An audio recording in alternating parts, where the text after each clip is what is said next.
Good morning everybody.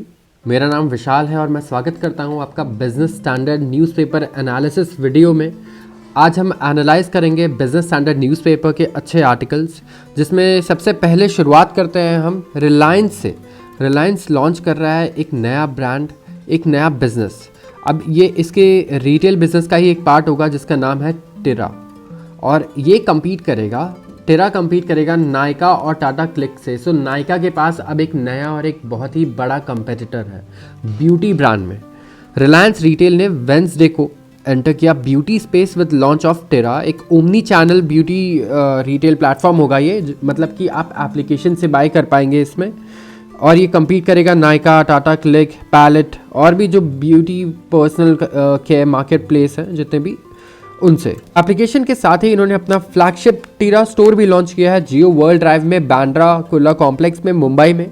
Beauty brand एक बहुत ही lucrative business space है इंडिया में, अच्छे मार्जिन मिलते हैं इसमें। नायका भी इसीलिए इतना सक्सेसफुली अपने आप को पोर्ट्रे कर पाया आईपीओ के वक्त, और अब रिलायंस भी इस स्पेस में आ चुका है, और टाटा भी। तो देखते हैं आगे कौन एज अ लीडर इमर्ज करता है। नेक्स्ट न्यूज़ है ईवी सेल्स के बारे में, और ये है टू व्हीलर ईवी सेल्स के बारे में। जो टू व्हीलर ईवी सेल्स है वो 58% बढ़ गए हैं, और पर्सनल व्हीकल्स 130% बढ़ गए हैं मार्च में। ये रिपोर्ट आई है फाडा से। इंडिया ने विटनेस किया है massive year on year surge demand for electric vehicles. Retail sales अच्छी खासी बढ़ रही है, 58% बढ़ना, और पैसेंजर व्हीकल्स का 130% बढ़ना बहुत ही एस्टॉनिशिंग है। थ्री व्हीलर सेल्स भी 82% बढ़ गए हैं। थ्री व्हीलर्स में आप समझ रहे होंगे ऑटोज़ एंड ई रिक्शाज के सेल्स भी इतने अच्छे रेट से बढ़ रहे हैं। कमर्शियल व्हीकल बढ़े हैं 171% मार्च में। ये डेटा शेयर किया गया है federation of automobile dealers association FADA. JMK की एक रिसर्च आई है, इसके मुताबिक EV segment as a whole 157% बढ़ा है ड्यूरिंग FY23। सेल्स हुई है 11,80,557, जो एक साल पहले थी 4,58,746 यूनिट एक साल पहले थी। तो ओवरऑल ईवी सेल्स मार्च 2023 में 82% इंक्रीज हुई है मार्च 2022 से। ये एक जेएमके रिपोर्ट ने ऐड किया है। तो अगर आप इन्वेस्टर हैं तो आप जान सकते हैं कि ईवी ने जो प्रॉमिस किया था ग्रोथ रेट, आई थिंक वो उस ट्रैक पर है इस वक्त।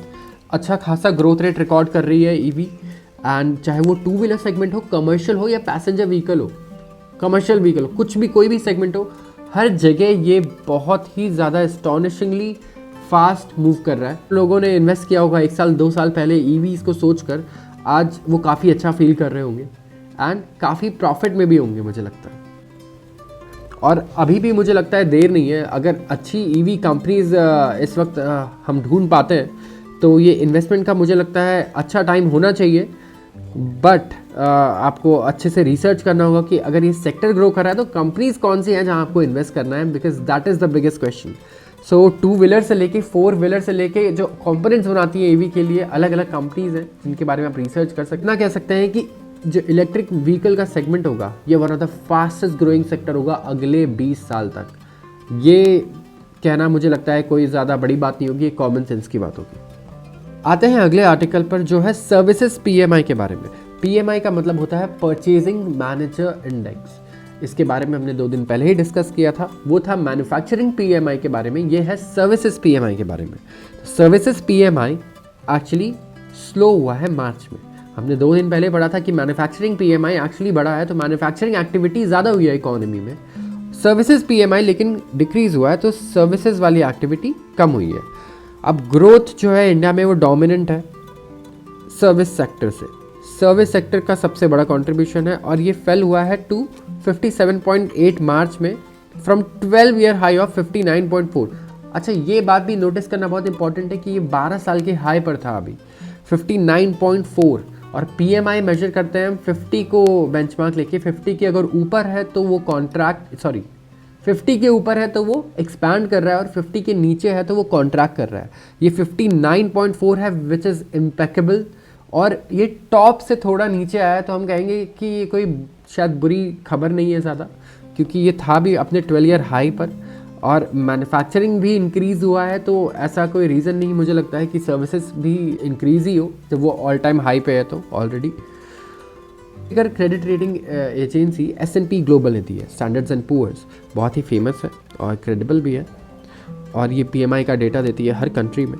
आते हैं अगले आर्टिकल पर। इससे आप लोगों को बहुत ज़्यादा फ़र्क पड़ता है और इंडिया में मैक्सिमम लोगों को इससे काफ़ी फ़र्क पड़ा होगा। आप देख रहे होंगे कुछ दिनों से डेयरी प्रोडक्ट्स के रेट बहुत स्पीड से बढ़ रहे हैं। दूध के दाम पिछले कुछ सालों में बहुत ज़्यादा बढ़े हैं, पिछले 1 साल में और ज़्यादा तेज़ी से बढ़े हैं।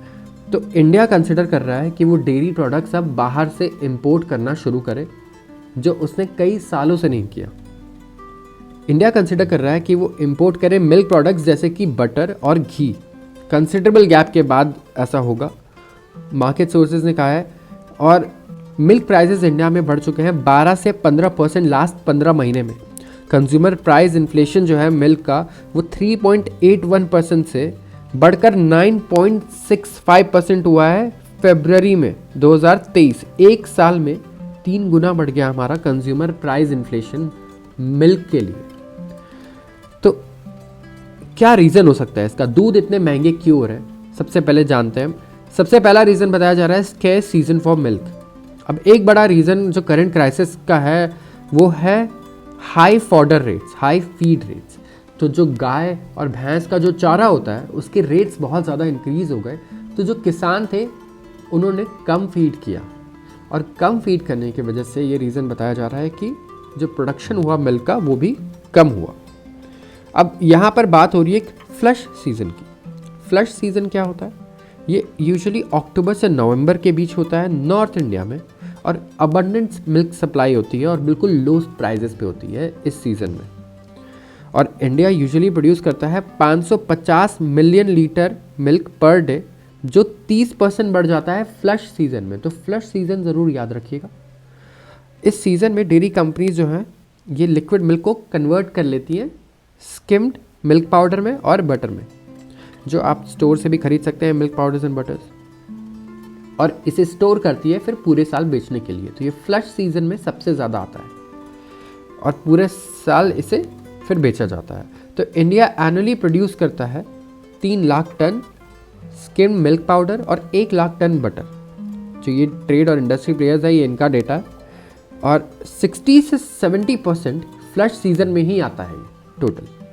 लेकिन 2023 में फ्लश सीज़न में क्योंकि फॉडर रेट्स इतने बढ़ गए, आपको जैसा कि हमने बताया, तो प्रोडक्शन कम हुआ। कुछ एक्सपर्ट्स ये भी रीज़न बता रहे हैं कि कोविड के वक्त क्योंकि इतना गवर्नमेंट प्रोग्राम्स काफ़ी सारे रुक गए थे, तो उस वक्त आर्टिफिशियल इंसेमिनेशन प्रोग्राम्स नहीं हो पाए अच्छे से, और उस वक्त भी फार्मर्स ने अंडर फीड किया, तो पर एनिमल जो है ड्रॉप हुआ मिल्क प्रोडक्शन। अब ये देखिए, इंडिया में रीजन के हिसाब से मिल्क में फ़ैट कंटेंट होता है। जैसे नॉर्थ इंडिया का जो मिल्क है उसमें फ़ैट कंटेंट होता है 6 to 7%, वेस्ट इंडिया में होता है 5 to 6%, और साउथ इंडिया में होता है सबसे कम 3.5 to 4% फैट। कुछ रीजंस ये भी बताए जा रहे हैं कि अभी बीच में एक लंपी डिजीज़ चल रहा था जो कैटल्स को हो रहा था, और इससे काफ़ी सारे कैटल्स की डेथ भी हुई, और प्रोडक्शन भी इसी का रीज़न हो सकता है कम होना। बट लोग कह रहे हैं कि ये हुआ था सिर्फ देसी गाय में, और देसी गाय से जो मिल्क का प्रोडक्शन होता है वो बहुत कम है, माइन्यूट है। मैक्सिमम प्रोडक्शन होता है हाइब्रिड से। तो काफ़ी एनालिस्ट ने इससे नकार दिया ये कहकर। पुअर मिल्क सप्लाई की वजह से कंट्री में इस वक्त 70,000 से 80,000 टन जो है हमारे पास मिल्क पाउडर है, और रिक्वायरमेंट है 2 लाख से 2.5 लाख टन की। हमें रिक्वायरमेंट है 1 लाख टन बटर ऑयल की, जो अभी सिर्फ 10,000 से 20,000 टन ही बन पाया फ्लश सीजन में। तो आते हैं इंपोर्ट ऑप्शन पे। शॉर्टेज को प्रिवेंट करने के लिए एक सेक्शन है इंडस्ट्री की, वो कह रही है कि हमें कैनलाइज इंपोर्ट करना चाहिए SMP का, स्किम्ड मिल्क पाउडर का, गवर्नमेंट एजेंसीज के थ्रू, और कोई जनरल ओपन लाइसेंस की ज़रूरत नहीं है। ये फीजिबल लगता है एनालिसिस करके, और क्योंकि SMP और बटर ऑयल जो है ये चीपर रेट पर अवेलेबल है ग्लोबली, इंडिया से सस्ते मिलते हैं बाहर, तो इसीलिए इसे इंपोर्ट करना भी कोई गलत डिसीजन नहीं होगा, एक्सपेंसिव नहीं होगा।